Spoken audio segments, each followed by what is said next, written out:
السلام علیکم ورحمۃ اللہ وبرکاتہ۔ الحمد للہ رب العالمین واشہد ان لا الہ الا اللہ وحدہ لا شریک لہ واشہد ان محمدا عبدہ ورسولہ صلی اللہ تعالی علیہ وآلہ وسلم۔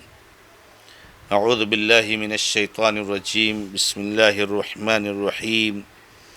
افتؤمنون ببعض الكتاب وتكفرون ببعض فما جزاء من يفعل ذلك منكم إلا خزي في الحياة الدنيا ويوم القيامة يردون إلى أشد العذاب وما الله بغافل عما تعملون أولئك الذين اشتروا الحياة الدنيا بالآخرة فلا يخفف عنهم العذاب ولا هم ينصرون۔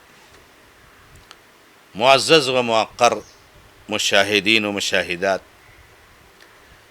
شعبہ دعوت و تبلیغ جماعت المسلمین محصلہ کے زیر اشراف سلسلے تفسیر قرآن کے اس مبارک پروگرام میں آپ کے سامنے سورۃ البقرہ کی آیت نمبر 85 کا آخری ٹکڑا اور آیت نمبر 86 پیش کی گئی ہے۔ اللہ رب العزت نے ارشاد فرمایا ہے، کیا تم کتاب کے بعض حصے پر ایمان لاتے ہو اور بعض حصے کا انکار کرتے ہو؟ تو جو ایسا کرے اس کا کیا بدلہ ہونا چاہیے سوائے دنیا میں رسوائی کے، اور قیامت کے دن اس کو سخت سے سخت عذاب میں لوٹا دیا جائے گا، اور اللہ تعالیٰ جو کچھ بھی تم کرتے ہو اس سے بے خبر نہیں ہے۔ یہی وہ لوگ ہیں جنہوں نے دنیا کی زندگی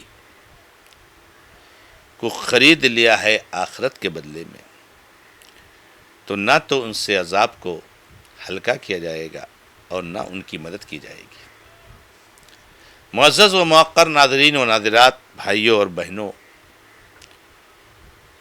آپ کو یاد ہوگا کہ گزشتہ دروس میں آپ کے سامنے آیتوں کی تفسیر کے حوالے سے یہ بات رکھی گئی کہ اللہ تعالیٰ نے بنو اسرائیل سے جن چیزوں کا عہد و پیمان لیا تھا ان میں سے ایک چیز یہ تھی کہ آپس میں ایک دوسرے کا مرڈر نہیں کرو گے، قتل نہیں کرو گے، اور نہ کسی کو ان کے گھر سے جلا وطن کرو گے۔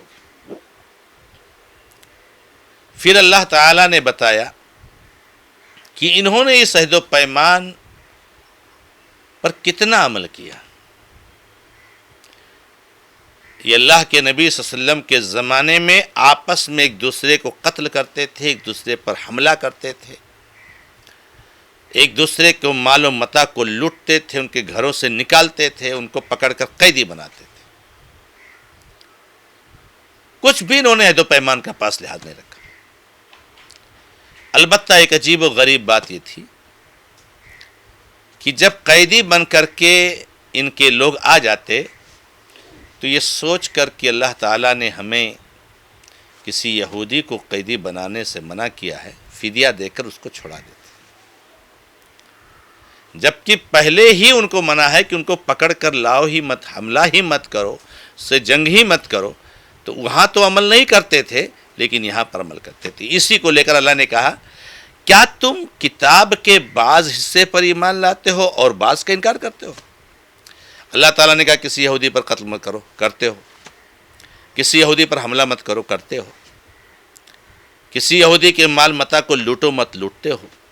کسی یہودی کو بے گھر جلا وطن نہ کرو، کرتے ہو۔ یہ سب اللہ تعالیٰ کی بات نہیں مانتے ہو، اور قیدی کو چھڑانے کے معاملے میں اللہ کی بات مانتے ہو کہ اللہ نے قیدیوں کو چھڑانے کا حکم دیا ہے۔ تو کیا بات ہے؟ کتاب کے بعض حصے پر ایمان لاتے ہو اور بعض کا انکار کرتے ہو۔ وہ 3-4 باتوں پر تو نہیں بات مانتے ہو، اللہ تعالیٰ کے حکم کی مخالفت کرتے ہو، اپنے حلیف کے ساتھ مل کر کے اپنے یہودی بھائیوں پر حملہ کرتے ہو، اور جہاں قیدی کو چھڑانے کی بات آتی ہے تو وہاں تورات کا حوالہ دیتے ہو، وہاں موسیٰ علیہ السلام کی شریعت کا حوالہ دیتے ہو، اللہ کا حوالہ دیتے ہو۔ کیا بات ہے، کیا معاملہ ہے کہ تم کتاب کے بعض حصے پر ایمان لاتے ہو، بعض پر؟ اور یہ معاملہ ہمارے اندر بھی بہت موجود ہے میرے بھائی۔ آج ہمارے بیچ میں ہمارے بہت سارے بھائی ایسے ملیں گے کہ جہاں اپنے فائدے کی بات آئے گی، اپنی آسانی کی بات آئے گی، اپنے مفاد کی بات آئے گی، اپنے مزاج کی بات آئے گی، وہاں قرآن و حدیث کا حوالہ دیں گے، وہاں قرآن حدیث کی بات کریں گے، شریعت کی بات کریں گے، حق کی بات کریں گے۔ لیکن جہاں شریعت کا فیصلہ، شریعت کا حکم ہمارے مفاد کے خلاف جا رہا ہے، ہمارے مزاج کے خلاف جا رہا ہے، ہماری چاہت کے خلاف جا رہا ہے، ہمارے اپنے جو ہے کیا نام ہے گڑھے ہوئے من گھڑت باتوں کے خلاف جا رہا ہے، وہاں ہم شریعت کی بات نہیں کریں گے، بھول جائیں گے۔ جبکہ ہونا یہ چاہیے ہر معاملے میں، چاہے فیصلہ ہمارے حق میں ہو یا ہمارے خلاف ہو، ہمارے مفاد میں ہو یا مفاد کے خلاف ہو، شریعت کی بات ہونی چاہیے، شریعت کے حکم کو تسلیم کرنا چاہیے۔ تو اللہ تبارک و تعالیٰ نے جو یہ یہودیوں کی مذمت کی ہے اور یہود کا جو رویہ بتایا ہے، یہ رویہ اللہ کے نبی صلی اللہ علیہ وسلم کی حدیث کے مطابق کہ تم یہودیوں کے نقش قدم پر چلو گے، ہمارے اندر آ گیا ہے، ہمارے اندر آ گیا ہے۔ ہم ہمیشہ شریعت کی بات کریں۔ تو اللہ تعالیٰ نے فرمایا کیا تم کتاب کے بعض حصے پر ایمان لاتے ہو اور بعض حصے پر ایمان نہیں لاتے ہو؟ ایک آدمی نماز کے مسئلے میں دوڑ دوڑ کر بھاگ بھاگ کر عالم کے پاس جائے گا، نماز کیسے پڑھتے تھے نبی صلی اللہ علیہ وسلم، یہ طریقہ کیسے، وہ طریقہ کیسے، سجدہ کیسے کرنا، رکوع کیسے کرنا، ساری چیز۔ جب کوئی بات آ جائے گی وراثت کی، جہاں اپنے بہن کو وراثت میں حصہ دینا ہے، خاموش ہو جائے، کسی عالم کے پاس نہیں جائے گا۔ شادی بیاہ کی بات آ گئی، جہاں میں اپنے علاقائی رسم و رواج جو فحاشی بے حیائی پر مشتمل اس پر چلنا ہے، وہاں بات نہیں کرے گا۔ تجارت کی بات آ گئی، وہاں بات نہیں کرے گا۔ کیوں؟ نماز میں اللہ رسول نبی صلی اللہ علیہ وسلم کی سنت، وراثت میں نہیں نبی صلی اللہ علیہ وسلم کی سنت، لباس میں نہیں نبی صلی اللہ علیہ وسلم کی سنت، زبان میں نہیں نبی صلی اللہ علیہ وسلم کی سنت۔ زبان سے جو چاہو بولو، جو چاہو بکو، اور نماز نبی صلی اللہ علیہ وسلم کی سنت پر پڑھنے کی کوشش کرو۔ یہ کون سی بات ہے؟ کیا بات ہے؟ تم کتاب کے بعد حصے پر ایمان لاتے ہو اور بعض حصے کا انکار کرتے ہو۔ اللہ تعالیٰ نے فرمایا سنو، جو ایسا کرتا ہے اس کا بدلہ کیا ہونا چاہیے، اس کا انجام کیا ہونا چاہیے، سوائے اس کے کہ دنیا کی زندگی میں اس کو رسوائی ہو، دنیا کی زندگی میں اس کو رسوائی ہو۔ اللہ کی شریعت کے ساتھ جو مذاق اڑتا ہے، شریعت کو گھر کی لونڈی سمجھ لیا ہے، جب دل کہتا ہے تو شریعت کی بات ہوتی ہے، جب دل کہتا ہے شریعت کو پھینک دیتا ہے، تو جو ایسا کرتا ہے اللہ تعالیٰ اس کو دنیا میں رسوا ہونا ہے۔ یہود ایسا رسوا ہوئے، ایسا رسوا ہوئے، اللہ کے نبی صلی اللہ علیہ وسلم کے زمانے سے لے کر کے آج تک رسوا ہو رہے ہیں۔ ان کی رسوائی دیکھ لیجیے، تو ذلت اور رسوائی ان پر مسلط کر دی جاتی، تھوپ دی جاتی ہے ایسے لوگوں پر۔ اور چونکہ ہمارا یہ رویہ، ہمارے اندر یہ رویہ آ گیا، ہم کس طریقے سے رسوا ہے دیکھ لیجیے۔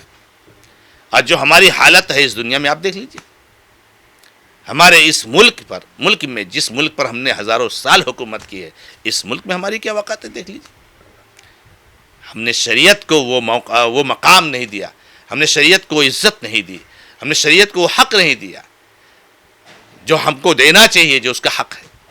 اس لیے ذلت اور رسوائی مسلط کر دی گئی۔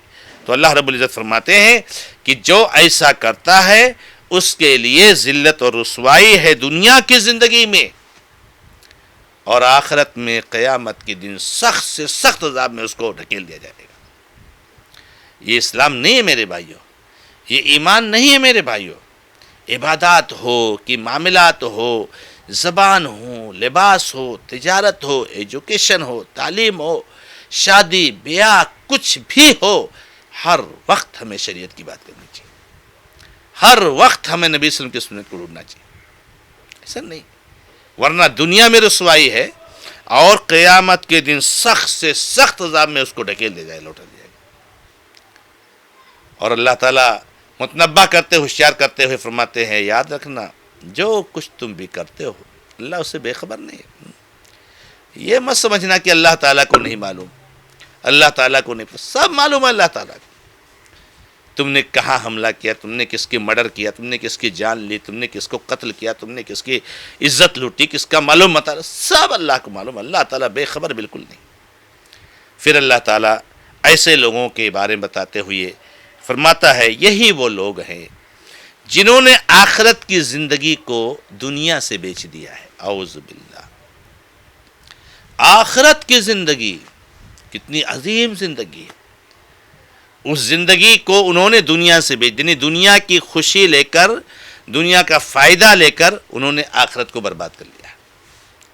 آخرت کو برباد کر لیا. جہاں آدمی آخرت کی فکر نہیں کرتا ہے، دنیا ہی کو سب کچھ اپنا سمجھتے ہیں، تو اس کو کہا جاتا ہے کہ اس نے دنیا کی زندگی کے بدلے آخرت کو بیچ دیا.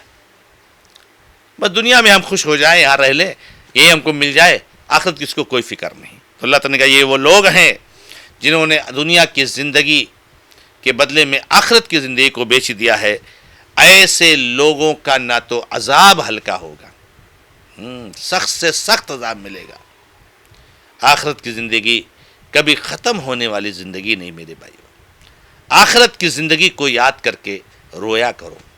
آخرت کی زندگی کی ہمیشہ فکر ہونی چاہیے. یہ زندگی تو ختم ہو جائے، گرتے پڑتے مٹتے مرتے کیسے بھی زندگی ختم ہو جائے گی. مصیبت ہو، پریشانی ہو، خوشحالی ہو، کیسے بھی ختم ہو جائے گی. 40 سال، 50 سال، 60، 70، 80، 90، 100 سال ختم ہو جائے گی. آخرت کی زندگی کبھی ختم ہونے والی نہیں. اس لیے آخرت کی زندگی کی ہمیں فکر ہونی چاہیے. اللہ تعالیٰ فرماتے ہیں عذاب ہلکا نہیں کیا جائے گا. ہمیں اور آپ کو معلوم ہے کہ جہنم میں عذاب نہیں ہلکا نہیں ہوگا.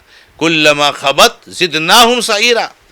اللہ نے فرمایا جیسے جیسے جہنم کے عذاب ہلکا ہوا، وہ آگ تھوڑی سی ہلکی ہوئی، ہم اور بھڑکا دیں گے اس کو، اور بھڑکا دیں گے.